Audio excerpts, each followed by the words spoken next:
நாகர்கோவிலில் கனிமொழி எம்பி பங்கேற்ற திமுக உள்ளாட்சி பிரதிநிதிகள் ஆலோசனைக் கூட்டத்தில் பேசிய குளச்சல் நகராட்சி திமுக கவுன்சிலர் ரஹீம், நீண்ட காலமாக கட்சியில் அங்கம் வகிக்கும் தன்னை போன்றவர்கள் ஒதுக்கப்படுவதாக குற்றம் சாட்டினார். இதையடுத்து மேடையில் இருந்த நிர்வாகிகள் அவர் பேச்சை தடுத்து நிறுத்தி அரங்கத்தில் இருந்து வெளியேற்றினர்.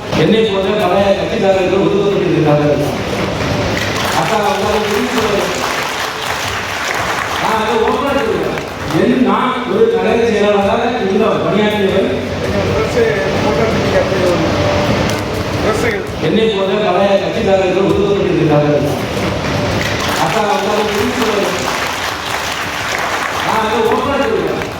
நான் ஒரு கழக செயலாளராக இந்த பணியாற்றியவர்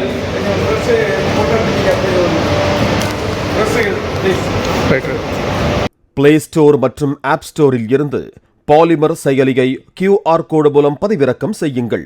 செய்திகளை உடனுக்குடன் பெறுங்கள்.